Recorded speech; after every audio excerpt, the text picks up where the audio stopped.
यह नई बात नहीं है कि जब जब शांति और शक्ति का परस्पर सम्मिलन हुआ है, तब तब उसे वह आदमी ही नहीं सह सका जिसकी रक्षा के लिए वह होता है। इंदिरा जी के साथ भी वही हुआ, ठीक उसी मुद्रा में जैसा कभी महात्मा गांधी के साथ हुआ था। अंतर इतना ही है कि महात्मा गांधी संत थे, इंदिरा संत मूल्यों पर चलने वाली एक राजनेत्री। साल था 1984। 31 अक्टूबर की सुबह भारतीय इतिहास ही नहीं, विश्व इतिहास की एक बड़ी घटना घटी। इस घटना ने सारे भारत ही नहीं बल्कि सारी दुनिया के शांतिप्रिय देशों, नागरिकों को हिला डाला। धर्मनिरपेक्षता, सच्चाई और ममता के नाम पर इससे बड़ा थप्पड़ शायद ही आदमी ने अपने मुंह पर मारा हो। पर उस सुबह यही थप्पड़ मारा गया। एक पागलपन के पहुंची मनः स्थिति ने धार्मिक उन्माद को अति तक पहुंचा दिया। उन्मादी स्वयं अपने धर्म को ही भूल जाया करता है। धर्म के नाम पर अधर्म का ऐसा किस्सा भारतीयों ने अपने ही देश की धरती पर लिख दिया। इससे उनको स्वयं ही लाज आती रहेगी। श्रीमती इंदिरा गांधी उस दिन सुबह सफदरगंज रोड के अपने निवास से कार्यालय की ओर जा रही थी। अकबर रोड पर उनके पीछे कुछ लोग चल रहे थे। वे निवास से कार्यालय तक सदा ही पैदल जाया करती थी। कुल 10 से 15 सेकंड का रास्ता था। उस दिन भी हमेशा की तरह वह निश्चित समय पर कार्यालय में पूर्व निर्धारित समय पर लोगों से भेंट करने जा रही थी।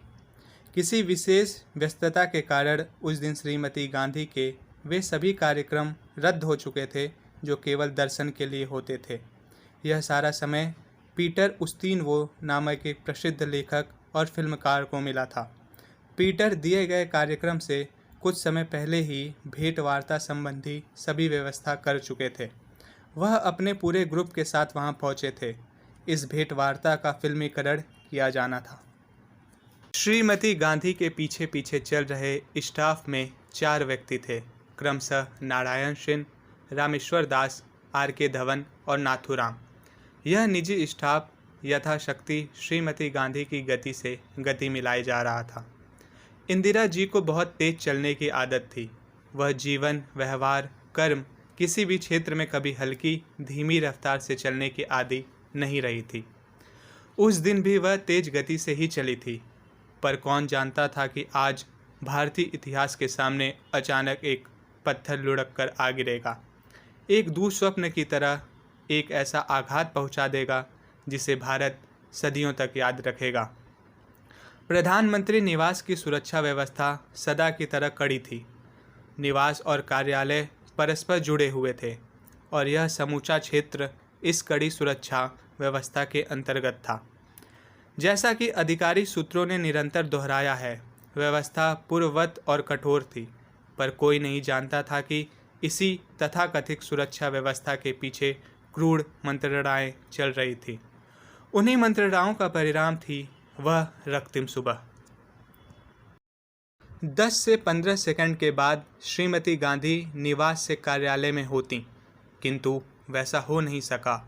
मौत ने बहुत पहले घात लगा रखी थी। यह घात किस रंग, व्यक्ति या चेहरे का मुखौटा लगाकर आएगी निश्चित नहीं, पर यह आई।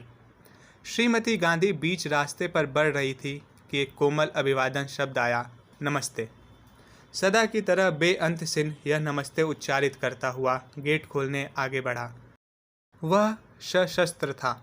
श्रीमती गांधी अभिवादन के उत्तर में रोजमर्रा की तरह मुस्कुराईं और कुछ कहे इससे पहले ही बेअंत सिंह ने फुर्ती से अपना रिवॉल्वर निकालकर उनकी ओर गोलियां दागना शुरू कर दिया। श्रीमती गांधी के होठों से एक चीख निकली और वह धरती पर गिरने लगी। यह सब कुछ इतनी तेजी से और तीव्र गति से हुआ कि श्रीमती गांधी के पीछे चल रहा उनका निजी स्टाफ हक्का बक्का होकर देखता ही रह गया। उनके होठ खुले, आवाज़ निकले इसके पहले ही दूसरी ओर सतवंत सिंह प्रकट हुआ और उसने श्रीमती गांधी पर अपनी स्टेन गन से धुआंधार गोली बरसाना प्रारंभ कर दिया। यह सब कुछ ही सेकंडों में हुआ था और इसके साथ ही कुछ क्षणों के भीतर एक ऐसी घटना घट गई जिसने भारतीय इतिहास की सदियां झकझोर डाली। चिंता नहीं है कि मैं जीवित रहूं या नहीं रहूं, और जब तक मुझे काम से